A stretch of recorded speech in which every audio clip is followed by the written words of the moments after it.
Welcome to the Exponential Australia Church Leaders Podcast. We are so glad that you would join us today as we continue to hear from a wide range of Aussie and global specialists and practitioners when it comes to multiplication and church planting.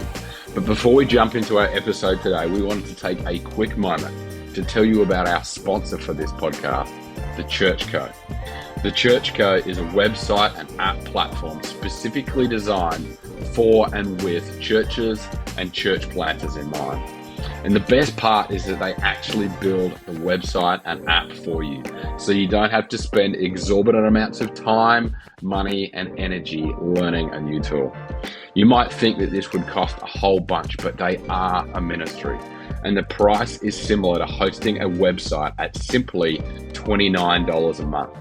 Also, the best part is that they are based here in Australia, so they understand the Aussie church and are building amazing tools with and for the Australian church in mind.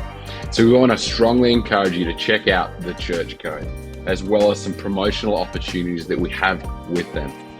That's all from us for now, and we hope that you enjoyed this fortnight's episode of the Exponential Australia Church Leaders Podcast. Well, welcome to our next episode of the Exponential Australia Church Leaders Podcast.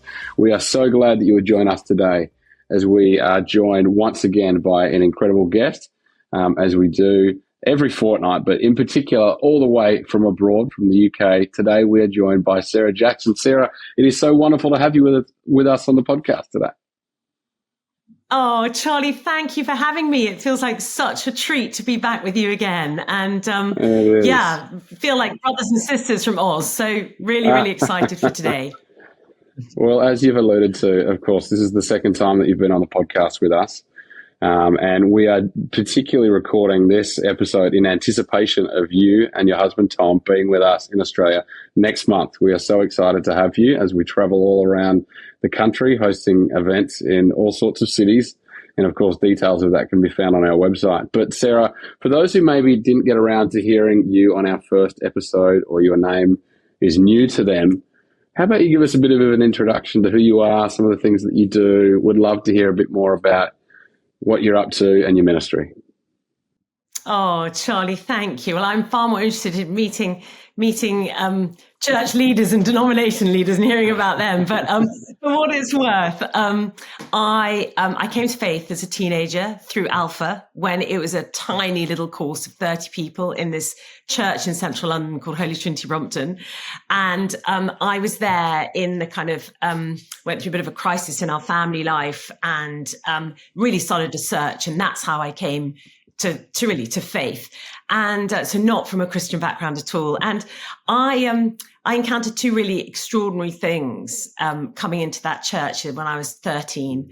And I just remember the overwhelming love of God, just the sense of like welcome home. And quite frankly, they've never really got rid of me since then. I've never really left. But the second thing was, it was a time in the church's life where John Wimber, the American pastor from the Vineyard from Anaheim, had come over.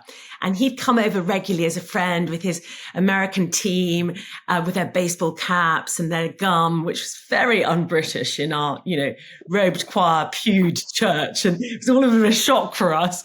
And he talked for the first time about church planting. And to be honest, we were like, is it landscape gardening? What is he talking about? And he went on to say, give away your best leaders. And we were like, well, is he mad? It's taken us decades to raise up these leaders. But nevertheless, I have been part of this extraordinary church and movement that has done just that over decades, has sought to raise up leaders, sought to send them out, sought to play our part, which is our vision. And everyone needs to play their part. We know we can only do this together in the re-evangelization of the nations, the revitalization of the church, and the transformation of society. So that's what we're committed to. We know Jesus is the hope for every single circumstance and situation. And therefore, we've been sort of haphazardly planting churches since those early 1980s. And to be fair, Charlie, no training, no money. It was like, good luck. Hope it goes really well. We'll see you at our festival next summer. And in about 2016, we had just so many headlines in our national papers about church in existential crisis, no more Church of England in 60, no young leaders. And actually, if you look at the stats, 70% of our parish churches in England have 5 or less under 18s in them. And, 4 are probably the pastor's kids. So there is a major crisis, and the stats show rapid decline. But I worked for Nicky Gumbel, and at the time he asked me to do this project. He said, Sarah, what is anecdote and what is data? Have we really lost a generation? He wanted me to map the UK, and he asked 5 questions. He said, have we got anything as a local church to offer? Maybe not. Others do incarnational ministry so much better, and but have we got anything to offer? If we have, what is the model? What does it look like? How much would it cost to reverse the decline in our lifetime? So I went away, did the desk mapping project, and out of that felt a stirring of the Holy Spirit that actually maybe we had got something to offer, that these haphazard churches that only by the grace of God had ever grown, maybe actually if we put a bit of training, resource, money behind them, we could exponentially 10x them. So we looked at the data, and I looked at what we now call resource churches that have the DNA to replicate in 3 years with our leadership. And effectively from that, the Church Revitalisation Trust was born.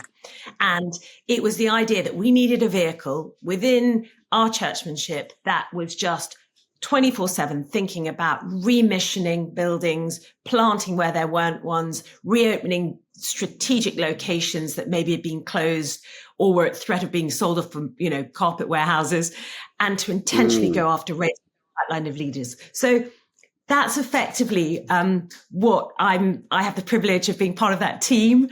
And we're on a mission to not only just reverse the decline in our lifetime, but we want to go way beyond that. We want every city, town, low-income area to have a vibrant, Jesus-centered, Holy Spirit-filled church that is seeing the younger generation come to faith. And so that's what we're about, Charlie. Oh, Sarah, that's so exciting. And I think we just had a minor technical glitch there, but we're back. And I love that kind of idea of, seeing that reversed within a lifetime, and not just that, but to fulfill the Great Commission, which of course is the common heart of Exponential here in Australia, and wanting to see that happen right across the church.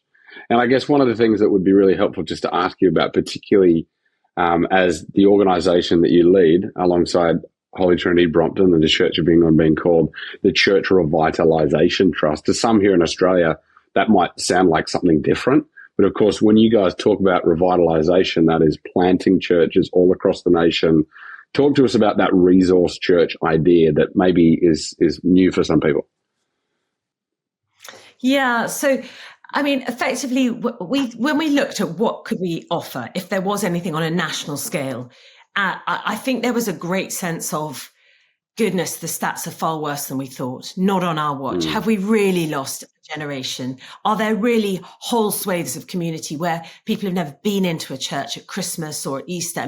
I'm a pastor, and on Sunday, we still have young people coming into our church, which is like a traditional Anglican building, saying, wow, is this what a church looks like? And I'm like, have you never, ever been inside a church? Yeah. I still find that shocking but it's true.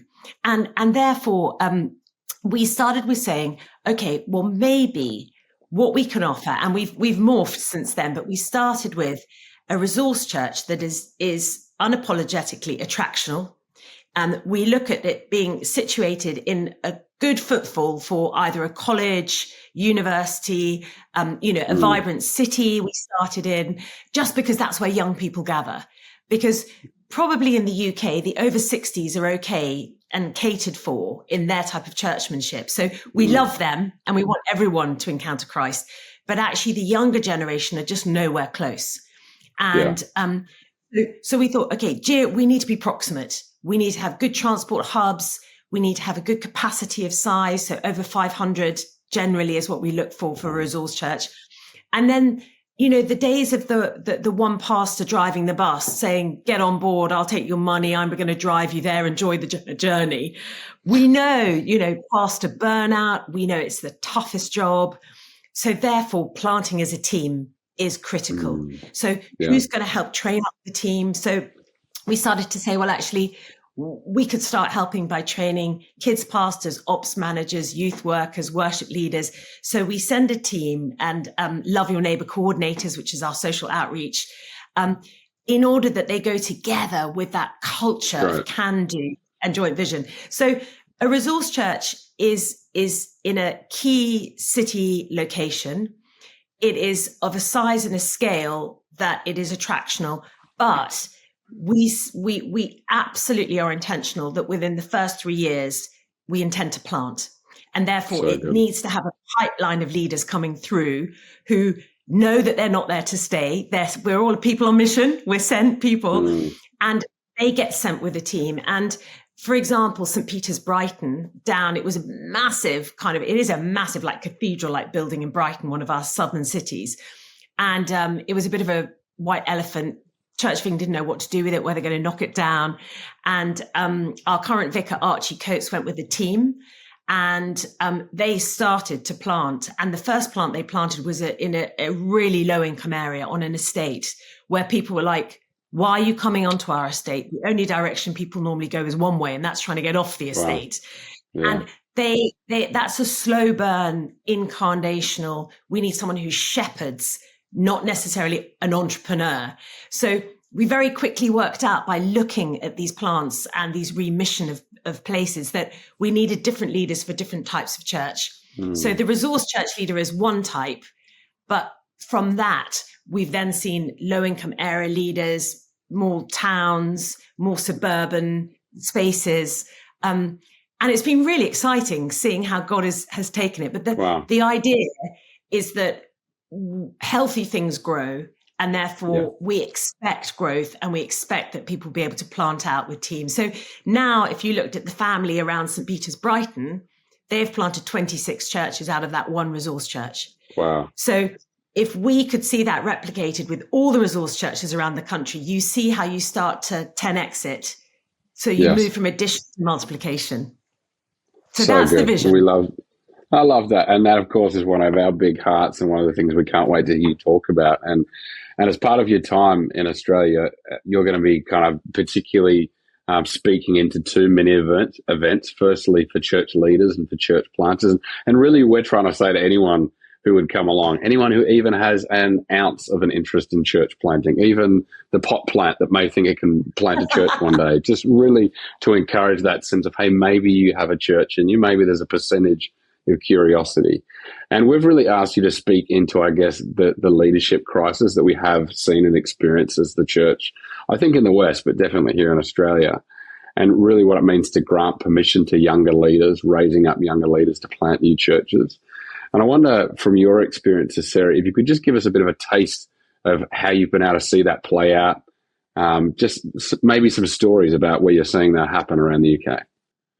Oh, yeah. And can I just say, we've made every mistake in the book, Charlie. And when I come, I want to be completely transparent and honest about every mistake and how we've planted people into the wrong places and they've burnt out, or we haven't given enough resource, or and I think our heart is that we can learn from one another so that we can really kind of have best practice together so that others don't have to make the same mistakes. And I totally agree with you. There's a huge challenge on leadership. Church pastors, it's a tough gig. And we all know the Barna stats, the 40% would in the US would do something else if they could throw the towel in. And our heart is to really put scaffolding around pastors to say, for this next season, for this moment, and certainly in the UK, I don't know about Australia, but we're going through such cultural shifts. And, even the term leadership is a kind of dirty word. No, there's a huge mistrust of leaders. There's a institutional mistrust. There's, there's such subjective truth, if you could even talk about truth, So actually being a church leader in this context is very, very different to how it was even 5-10 years ago. And we saw just in our church, really talented young men and women, ethnically diverse, socioeconomically diverse. I can think of 4 who, one had been in prison, he'd been a coke addict, had a radical encounter with Jesus. Wow. One who grew up on a low-income estate and tragically saw his father jump off the estate and commit suicide, and just felt that his only way in life was to maybe stack shelves in a supermarket. But he left school at 13, no qualifications at all, because it was a waste of time. Just these talented young men and women who were leading like our discipleship groups, and they had the gift of the gab, high EQ, funny, brilliant evangelists. And then we'd approach them and we'd say to them, there is a call on your life. Have you ever thought about ordination in the Church of England? They'd be like, you must be joking. Not me. I've been told I'm rubbish all my life. I don't need another system to chew me up and spit me out. No way. And we began to see, Charlie, that there were hidden leaders who, whether it was for elitism, intellectualism, racism, couldn't see it. And if you can't see it, you can't be it. If you don't see anyone on the platform who looks like you, sounds like you, is like you, and if you're not invited or given permission, you just, why would you go forward? So we set up, as you know, what we call the Peter stream. So the Apostle Paul, highly educated, great pedigree. Peter, I imagine, would be tattooed up to here if he was here now. But Jesus says, on you will I build my church. And we have got 100 of them going through our theological college at the moment. And I tell you, they're going to shake up the Church of England. They are talented, able. And I think there's something about having the eyes to see potential. Jesus always saw potential. I mean, look at the 12 that he recruited. I mean, boy, oh boy, I don't know about you, I would never recruit those 12. You know, I'd go for the elite, the intellectual, proven track record, you know, smart, well-traveled, it's just misfits. And if Jesus saw potential in, a hated tax collector, 4 crazy fishermen, uneducated, a zealot. I mean, if he saw potential, how much more should we see potential? And I think it's a challenge to us as church leaders. Who has God put around us that could be the Peters, the rough fishermen that were saying, come on, I'm going to walk with you. I'm going to support you. It's going to be a stretch. And that's what we're trying to do. We also are looking at the over 60s, the Calebs. We think about them, when Caleb was 80, said, give me that mountain. I'm as fit, I can take it. And we reckon that over 60s have potentially, with good health, got 20 more years of good ministry. And so we're doing a 1-year pilot, and we want to raise up 8,000 because that's how many we need to fill the churches that are closing in our nation, in particularly rural contexts. So I think God is on the move. I think his spirit is moving, but it's in a new way of trying to give us these lenses to see potential and then to call it out. And that's great. I think for women as well, I would never have been ordained if I'd never really been, if Nikki Gumbel hadn't kept on saying, Sarah, you should be ordained. And I think we need to be invited. Yeah. So lots of exciting things to talk about around those. So good. And a special invitation, of course, to the women who might be listening thinking, has the Lord called me to plant a church, to come and be part of those events, because that's a wonderful invitation and encouragement. And I guess the second, event that you're going to be a part of in the afternoon is with denominational leaders. And of course, you as one who works within the Church of England, I've heard Rick Thorpe say it can happen in the Church of England, it can happen anywhere. Sometimes our denominations can be more helpful, more harmful than helpful in terms of clearing a path and making a way for multiplication and planting churches. I wonder if you'd kind of shed some light on that, and just an encouragement for denominational leaders to come and hear some of that story that you've been part of helping to architect in all the Lord's been doing in the UK. Oh, well, I just love to encourage anyone who's got a heart for mission. And, I think I told you this, Charlie, but Tom, my husband, and I were invited to this conference in the US. Wonderful. It was all major church planters, big denominations. And I tend to I have to really stop myself having envy when they're like, well, we just, we buy a warehouse, we raise some money, we send a team. I'd be like, we'd be in every city if we could do that. And we were going around in a circle having to say who we were, what we did, da, da, da. And what I heard, I'm sure they didn't say this, but what I heard in that circle was, well, we all know the institutional churches are dead. We all know the attractional model is over and it's time for innovation. And as it was coming around to me, I just felt so foolish. I felt I can't tell them we are the institutional church and we do use an attractional model. And I felt the Holy Spirit so clearly speak to me in that moment. And I felt he said, Sarah, never forget, I'm in the business of bringing dead things back to life. And if there are denominational leaders out there who are feeling there is dead wood, are feeling there are blockages, are feeling even those with inside their denomination are the blockages, you're in good company. You really are, because God can bring dead things back to life. And I believe that, we sometimes have assets in these denominations, whether they're buildings or maybe a little bit of money. And I believe they're like a sleeping giant. And our call is to reawaken the giant, to repopulate these buildings that were given sacrificially for the kingdom, for mission, not to become, sort of glorified, whatever it is, des reses, as they are in the UK, or turned into, beautiful museums. The church is not a museum. The church is a hospital where people come and get healing and get sent out again. So, I think we can talk a bit, hopefully in those, under the radar, behind closed doors, a little bit about how can one work in a denomination that actually you feel might even be holding you back from doing what you feel God has called you to do. And, there's some lessons we've learned along the way that I'd love to share. But I think more than anything, it's to know that we're a global family and not to be siloed. And that actually, if we can support one another, whatever denomination we're from, I think God is in the unity. And I think something powerful happens when we say to each other, listen, I struggle with that too. And this is what I found helpful. Wow.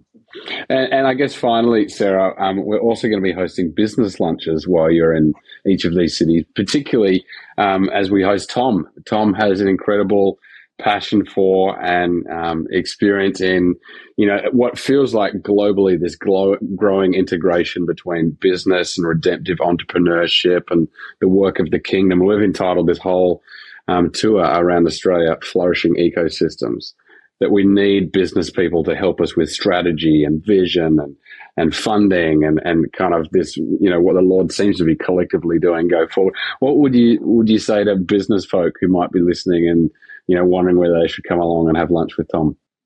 Oh, Charlie, well, I think thank you for even brokering these spaces. We're in central London. We're in the square mile. We've got commercial centre. So a lot of our congregation members are, quite senior in what they do, whether in the media, in finance, in commerce, and again and again, there's a temptation as church to think that church is just Sunday and church is attendance. But these men and women are the church. They are the salt and light in their workplaces. They are on the coalface. And, actually as a church leader, we're called to equip them to do the work of the ministry, that we're called to release them. And so there's something very exciting when you look historically back at, let's say, the Quakers. They were 1% of the population, but the legacy and the impact that they had on providing pensions for widows that nobody else would provide for having quality housing, for providing extraordinary provision for the most needy. I mean, certainly in the UK, and I don't know, I guess in Australia too, so many of the educational centres and hospices, all Christian based, they were backed by philanthropy. They weren't funded by the church. They were funded by entrepreneurial businessmen and women. I think of, Wilberforce, Shaftesbury. They had a group around them. And therefore, I would say we want to really recommission and envision and support those in business, that you are a kingdom builder just as much as a church pastor, if not more. Yeah. And I feel that it's not just about funding. It's actually about how do you put good back into good, service back into service? Right. How do you look after your staff, that your inner life reflects your public life? Back of house is the same as front of house. These are challenges in different sectors. And, we believe theologically that God is recreating all things, including business. And we're starting to see really great innovation come.